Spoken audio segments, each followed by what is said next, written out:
Hello ನಮಸ್ತೆ, ಹೇಗಿದ್ರೆಲ್ಲರೂ? ಅಮ್ಮೀಸ್ ಕುಕ್ಕರಿಲಿ ಇವತ್ತೊಂದು superb ಆಗಿರುವಂತಹ ಎಲ್ರಿಗೂ ಬೇಕಾಗಿರುವಂತಹ ಕಿಚನ್ ಟಿಪ್ಸನ್ನು ನಾನು ಶೇರ್ ಮಾಡ್ತಾ ಇದ್ದೀನಿ. ಏನಂತಂದರೆ, ಚಳಿಗಾಲದಲ್ಲಿ ನಮ್ಗೆ ಏನಾಗುತ್ತೆ, ಹಾಲಿಗೆ ಹೆಪ್ಪಾಗಿ ಎಷ್ಟೊತ್ತಿಟ್ರೂ ಮೊಸರು ಕರೆಕ್ಟಾಗಿ ಬರಲ್ಲ. ಮೊಸರು ಆಗೋದೇ ಇಲ್ಲ. ಕೆಲವೊಂದು ಸರಿ ನಾವು ನೈಟ್ ಮಲಗುವಾಗ ಹಾಲಿಗೆ ಹೆಪ್ಪಾಗಿಟ್ರು ಬೆಳಗ್ಗೆ ತನಕ ನೋಡಿದ್ರೂ ಮೊಸರಾಗಿರಲ್ಲ. 8ರಿಂದ 10 ಗಂಟೆ ತನಕ ಇಟ್ರೂ ಮೊಸರಾಗಿರಲ್ಲ. ಸೊ ಅಂಥ ಟೈಮಲ್ಲಿ ನಾವು ಏನು ಮಾಡ್ಬೋದು, ನಾನು ಇವತ್ತು ಹೇಳುವಂತಹ ಒಂದು ಸೀಕ್ರೆಟ್ ಸೂಪರ್ಬ್ ಆಗಿರುವಂಥ ಟಿಪ್ಸನ್ನು ಫಾಲೋ ಮಾಡಿದರೆ ನೀವು ನಂಬಲ್ಲ, 15 ನಿಮಿಷದಲ್ಲಿ ಅಂದರೆ 15 ಮಿನಿಟ್ಸಲ್ಲಿ ಸೂಪರ್ಬ್ ಆಗಿರುವಂತಹ ಮೊಸರನ್ನು ಮಾಡ್ಬೋದು. ಯೂಶ್ವಲ್ ಆಗಿ ನಾನು ಈ ಮೆಥಡನ್ನು ಫಾಲೋ ಮಾಡ್ತಾ ಇರ್ತೀನಿ, ಆದ್ದರಿಂದ ಇದನ್ನ ನಾನು ನಿಮಗೆ ಶೇರ್ ಮಾಡ್ತಾ ಇದ್ದೀನಿ. ನನ್ನ ವಿಡಿಯೋನ ಕಂಪ್ಲೀಟಾಗಿ ನೋಡಿ, ಈ ಟಿಪ್ಸನ್ನು ಫಾಲೋ ಮಾಡಿ ನೀವು ಚಳಿಗಾಲದಲ್ಲಿ ಕೂಡ ಸೂಪರ್ಬ್ ಆಗಿರುವಂಥ ಮೊಸರನ್ನು ಮಾಡ್ಬೋದು. ವಿಡಿಯೋ ಬಗ್ಗೆ ನಿಮ್ಮ ಫೀಡ್ಬ್ಯಾಕ್ನ ಕೂಡ ತಿಳಿಸೋಕ್ಕೆ ಮರಿಬೇಡಿ. ಹಾಗೆಯೇ ಇಲ್ಲಿ ತನಕ ನೀವ್ಯಾರಾದರೂ ನನ್ನ ಚಾನಲ್ಗೆ ಸಬ್ಸ್ಕ್ರೈಬ್ ಆಗಿಲ್ಲದಿದ್ದರೆ ಸಬ್ಸ್ಕ್ರೈಬ್ ಆಗಿ, ನನ್ನ ವೀಡಿಯೋಸ್ನ ನೋಡಿ, ಲೈಕ್ ಮಾಡಿ, ಶೇರ್ ಮಾಡಿ, ನನ್ನ ಈ ಪ್ರಯತ್ನ ಸಪೋರ್ಟ್ ಮಾಡಿ. ಥ್ಯಾಂಕ್ಸ್ ಎಲ್ರಿಗೂ. 10 ಗಂಟೆ ತನಕ ಹಾಲಿಗೆ ಹೆಪ್ಪಾಕಿ ಇಟ್ಟರೂ ಮೊಸರಾಗದಿದ್ದರೆ ನೀವು ನಾನು ಇವತ್ತು ಹೇಳುವಂತಹ ಟಿಪ್ಸನ್ನು ಫಾಲೋ ಮಾಡಿದರೆ ಆ ಹಾಲಿಂದ ಜಸ್ಟ್ 15 ಮಿನಿಟ್ಸಲ್ಲಿ ಸೂಪರ್ಬ್ ಆಗಿರುವಂತಹ ಮೊಸರನ್ನು ಮಾಡ್ಬೋದು. ಆ ಮೆಥಡನ್ನು ನಾನಿವತ್ತು ನನ್ನ ವಿಡಿಯೋದಲ್ಲಿ ತೋರಿಸ್ತಾ ಇದ್ದೀನಿ. ನೋಡಿ ನಿಮ್ಮ ಫೀಡ್ಬ್ಯಾಕ್ನ ನನಗೆ ತಿಳಿಸಿ.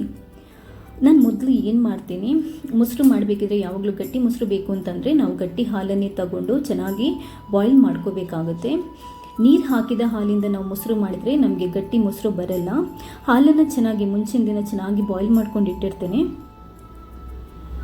ನಾನು ಬೆಣ್ಣೆ ಮಾಡೋಕ್ಕೆ ಇದು ಕೆನೆ ತೆಗಿಯಲ್ಲ, ಆದ್ದರಿಂದ ಏನು ಮಾಡ್ತೀನಿ, ಹಾಲು ಕುದೀತಾ ಇದ್ದಾಗ ಸ್ವಲ್ಪ ಅದನ್ನ ಲೋ ಫ್ಲೇಮಲ್ಲಿ ಸಿಮ್ ಕಡಿಮೆ ಮಾಡಿ ಇಡಬೇಕು. ಅದಾದ ನಂತರ ಅದನ್ನ ಸ್ವಲ್ಪ ಅಂದರೆ ಕೆನೆಯನ್ನೆಲ್ಲ ಕದಡ್ಬಿಡಬೇಕು, ಹಾಲಲ್ಲಿ ಕದಡ್ಬಿಡ್ತೀನಿ.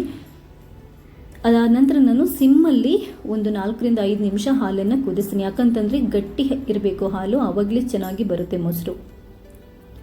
ಹಾಲು ಚೆನ್ನಾಗಿ ಕುದಿದು ಗಟ್ಟಿ ಆದ ನಂತರ, ಅಂದರೆ ನೀವು 1 ಗ್ಲಾಸ್ ಹಾಲು ಹಾಕಿದರೆ ಅದು 3/4 ಗ್ಲಾಸಷ್ಟು ಕುದಿಸಬೇಕು, ಆವಾಗಲೇ ಮೊಸರು ಚೆನ್ನಾಗಿ ಬರೋದು.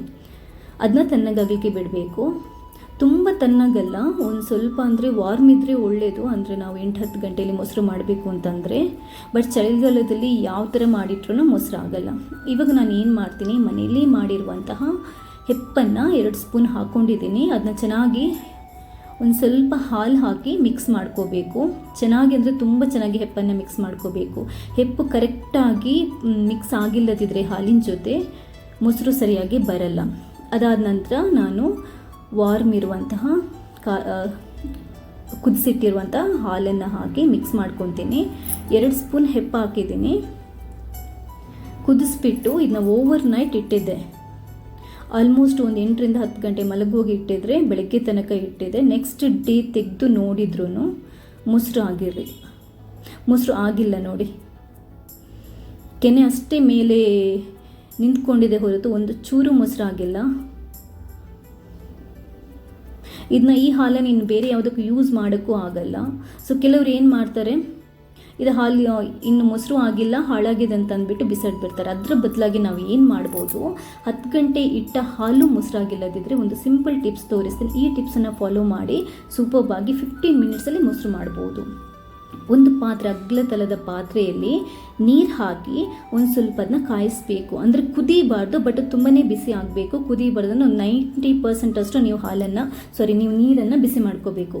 ಅದಾದ ನಂತರ ನಮ್ಮದು ಹೆಪ್ಪಾಕಿಟ್ಟಿರುವಂಥ ಹಾಲಿದೆಯಲ್ಲ, ಬೆಳಗ್ಗೆ ತನಕ ಮೊಸರಾಗಿಲ್ಲ, ಅದನ್ನ ಈ ಥರ ಇಟ್ಬಿಡಬೇಕು, ಕ್ಲೋಸ್ ಮಾಡಿ ಇಟ್ಬಿಡಬೇಕು. ನೆನ್ಪಿಟ್ಕೊಳ್ಳಿ, ಈ ಪಾತ್ರೆ ಮೊಸರಿನ ಪಾತ್ರೆ ಯಾವುದೇ ಕಾರಣಕ್ಕೆ ಆ ಬಿಸಿ ನೀರಲ್ಲಿ ಮುಳುಗಬಾರ್ದು. 3/4 ನೀರಿರಬೇಕು, ಜಾಸ್ತಿ ಅಲ್ಲ.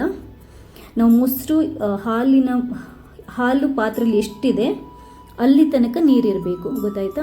ಅದನ್ನ ಈ ಥರ ಇಟ್ಬಿಟ್ಟು ಬಿಸಿ ನೀರಲ್ಲಿ, ಕುದಿಸಿದ ನೀರಲ್ಲೇ, ಅಂದರೆ ತುಂಬ ಕುದಿಬಾರ್ದು, 100% ಕುದಿಬಾರ್ದು, 90% ಕುದಿಬೇಕು. ಕುದಿದ ನೀರಲ್ಲಿ ಈ ಥರ ಮೊಸರಿನ ಬಟ್ಟಲನ್ನು ಇಟ್ಬಿಟ್ಟು ಕಂಪ್ಲೀಟಾಗಿ ಆ ಪಾತ್ರೆನ ಒಂದು ಚೂರು ಗಾಳಿ ಹೋಗೋದಾಗಿ ಬಂದ್ ಮಾಡಿ ಇಡಬೇಕು. ಒಂದು ಬಟ್ಟಲ್ ಅಥವಾ ನೀವು ಏನು ಲಿಡ್ ಇರುತ್ತೆ ಅದರಲ್ಲಿ ಕಂಪ್ಲೀಟಾಗಿ ಕ್ಲೋಸ್ ಮಾಡಿ ಇಡಬೇಡಿ. ಜಸ್ಟ್ 15 ನಿಮಿಷ ನೀವು ಈ ಥರ ಬಿಟ್ಟಿರಬೇಕು. 15 ನಿಮಿಷ ಆದ ನಂತರ ನಾನೊಂದು 20 ನಿಮಿಷ ಆದ ನಂತರ ತೆಗಿತಾ ಇದ್ದೇನೆ. ನೀರು ಕಂಪ್ಲೀಟಾಗಿ ತಣ್ಣಗಾಗಿದೆ. ಇವಾಗ ನೋಡಿ, ನಿಮ್ಗೆ ಗೊತ್ತಾಗುತ್ತೆ. ಬಿಸಿನೀರಲ್ಲಿ ಇಟ್ಟಿದ್ದೆ ನಾನು, 10 ಗಂಟೆ ಆದರೂ ಮೊಸರಾಗದ ಹಾಲಿನ ಪಾತ್ರೆನ ಬಿಸಿನೀರಲ್ಲಿ ಇಟ್ಟಿದ್ದೀನಿ. ಇಟ್ಟಾದ ನಂತರ 20 ನಿಮಿಷ ಆದ ನಂತರ ನಾನು ಅದನ್ನ ತೆಗಿತಾ ಇದ್ದೀನಿ. ನೋಡಿ, ನಿಮ್ಗೆ ನೋಡಿದರೆ ಗೊತ್ತಾಗುತ್ತೆ, ಪರ್ಫೆಕ್ಟಾಗಿ ಬಂದಿದೆ, ಕರೆಕ್ಟಾಗಿ ಮೊಸರು ಬಂದಿದೆ. ನೀವು ಒಂದು ಸ್ವಲ್ಪ ಸೈಡಲ್ಲಿ ಅಂದರೆ ಮಾಯಿಶ್ಚರ್ ಇರುತ್ತಲ್ಲ, ಅದರಿಂದ ಸ್ವಲ್ಪ ಸೈಡಲ್ಲಿ ನೀರು ನಿಂತ್ಕೊಳ್ಳುತ್ತೆ. ಅದು ಬಿಟ್ಟರೆ ಪರ್ಫೆಕ್ಟಾಗಿ ಮೊಸರು ಬರುತ್ತೆ. ಅದು ನಾರ್ಮಲಾಗಿ ನಾವು ಮೊಸರು ಮಾಡಬೇಕು ಅಂತಂದ್ರೆ ನಾನು ಸ್ವಲ್ಪ ನೀರು ನಿಂತೇ ನಿಲ್ಲುತ್ತೆ. ಇವಾಗ ನೋಡಿ, ನೀವೇ ನೋಡ್ಬೋದು ಎಷ್ಟು ಪರ್ಫೆಕ್ಟಾಗಿ, ಎಷ್ಟು ಸೂಪರ್ಬಾಗಿ ಮೊಸರು ಬಂದಿದೆ ಅಂತ. ಇದನ್ನ ನೀವು ಫ್ರಿಜ್ಜಲ್ಲಿಟ್ಟರೆ ಇದು ಇನ್ನೂ ದಪ್ಪ ಆಗುತ್ತೆ. ನೋಡಿದ್ರಲ್ಲ ಸೂಪರ್ಬಾಗಿ ಎಷ್ಟು ಕ್ವಿಕ್ಕಾಗಿ ನಾವು ಮೊಸರನ್ನು ಮಾಡ್ಕೊಂಡ್ವಿ ಅಂತ. ಇದಾಗಿತ್ತು ಇವತ್ತಿನ ವಿಶೇಷ ವಿಡಿಯೋ. ನನ್ನ ವಿಡಿಯೋ ಇಷ್ಟ ಆಗಿದ್ದಲ್ಲಿ ಲೈಕ್ ಮಾಡಿ, ಶೇರ್ ಮಾಡಿ. ಅದೇ ಥರ ಇಲ್ಲಿ ತನಕ ನೀವು ಯಾರಾದರೂ ನನ್ನ ಚಾನಲ್ಗೆ ಸಬ್ಸ್ಕ್ರೈಬ್ ಆಗಿಲ್ಲದಿದ್ದರೆ ಸಬ್ಸ್ಕ್ರೈಬ್ ಆಗಿ ನನ್ನ ವೀಡಿಯೋಸ್ನ ನೋಡಿ, ಲೈಕ್ ಮಾಡಿ, ಶೇರ್ ಮಾಡಿ. ನನ್ನ ಈ ಪ್ರಯತ್ನನ ಸಪೋರ್ಟ್ ಮಾಡ್ತಾನೆ ಇರಿ. ಥ್ಯಾಂಕ್ಸ್ ಎಲ್ರಿಗೂ.